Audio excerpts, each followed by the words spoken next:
more thinking and meditating on it. So I'm going to break down some reasons why you may or may not want to invest in Tesla stock, or at the very least, if you buy Tesla stock and you hold your Tesla stock, you may want to look over your shoulder. So we're going to break this down. Buckle up your seatbelt, hit the thumbs up button. We're going to get started right now.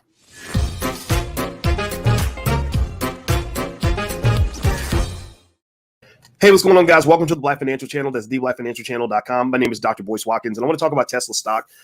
So Tesla is a stock that a lot of you love and a lot of you own, and I think it's great. And I like Tesla too. I actually have some Tesla in my portfolio. I used to have a lot more, but I sold some of it. I sold a big chunk of it. And the reason I sold some of it is because there are some risks and concerns that I've uncovered in my research that you just may want to think about. How many of you, first of all, how many of you either own Tesla or have thought about owning Tesla? Give me a yes or no. Give me a yes or no in the chat if you ever thought about owning Tesla.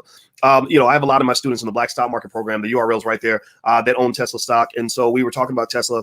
So I thought that I would kind of give you some breakdown in terms of how Tesla may or may not fit into your portfolio. So what I decided to do is kind of go through the pros and the cons of investing in Tesla, and so that way you can weigh your risk. Every investment, Tesla or any other company, has its pluses and it has its minuses. It has its good things, it has its bad, it has its things that can make you money, the things that you need to look out for. So in that regard, Tesla's not too much different from a lot of other stocks, but at the same time, it's a little bit different because it's very popular. The price has been shooting up, and when that happens, you can think that sometimes the only way to go is up, and you forget that sometimes stocks can go down. So here are the reasons why a lot of people are bullish on Tesla. There's two reasons that you can break into big categories. One is you have Robinhood investors who just love, they just love Tesla. They love Elon Musk. They think he's the coolest guy in the world. They would pay for Tesla stock if it were $1 million a share. They don't care. So those individuals, unfortunately, don't really make much of a difference in terms of what you should expect based on the fundamental values, but they do matter. They do matter because, a lot of times the value of an asset is just what somebody's willing to pay for it.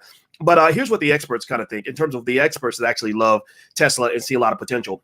The first thing with Tesla is that Tesla isn't just an automobile manufacturer. That's the big thing too, right? A lot of people, they know that Tesla actually has a greater market value than the next 8 largest car makers combined. Like they literally made 1/7. They literally sold 1/7 of the number of cars that Toyota sold. Literally, Toyota sold 7 times more cars, but their market value is bigger than Toyota and Ford and GM and everything else.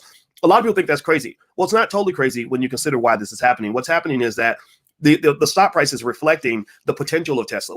Not what Tesla is, but what they think Tesla can be. They think that Tesla can eventually become seminal in a lot of industries. Tesla, in the eyes of many experts, is not just an automobile manufacturer. They are a technology company that has a leading edge on technology. So there are a lot of people who feel that Tesla is just going to control, from a seminal standpoint, a lot of different industries, energy, robotics, etc., even healthcare, things like that. A lot of people believe that they're going to have a big ownership stake in the electric vehicle market. Right now, I think that about 3% of all the cars, of all the cars that are made, 3% are electric vehicles.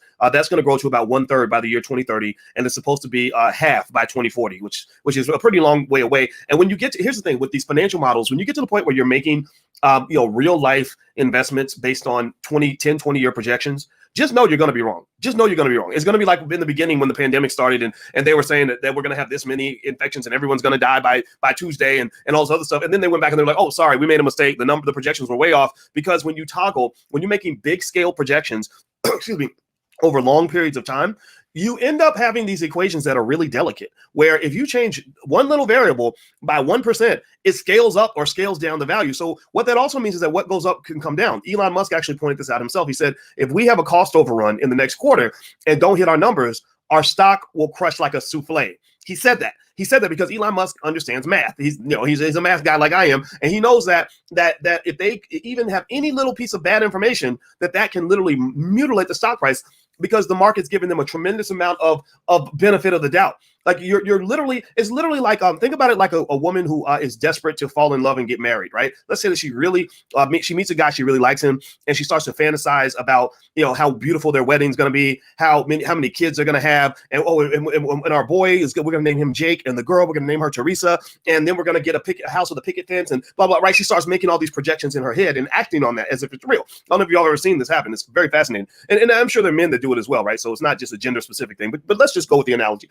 Well, if one little thing happens, then she's going to be devastated, right? So one little negative thing, like, so let's say that she expects him to call Tuesday at 5 o'clock. And he doesn't call her Tuesday. He calls her Wednesday morning, right? Well, you can imagine how she might be devastated. She's like sad, depressed, crying, right? Well, part of the reason she's sad is not because of what she lost. All she lost was 8 hours or 10 hours that it takes for him to make the phone call. But what she really lost was the image she put in her head. She lost this empire of a relationship that she built out, that she sort of, designed, that was going to become her life, 10, 20, 30 years from now, right? Well, Tesla is priced the same way. Tesla has a high valuation because everyone's assuming one key thing. They're assuming that Elon Musk will always be a genius and that he is going to dominate the earth when it comes to electric vehicles and all these other industries. They are assuming dominance of the future. That is a tough assumption to make when you don't know nothing about what the future is going to hold. 20 years ago, nobody could have predicted that Google and Facebook would be dominating the tech space. No one. People thought it was going to be, what was that?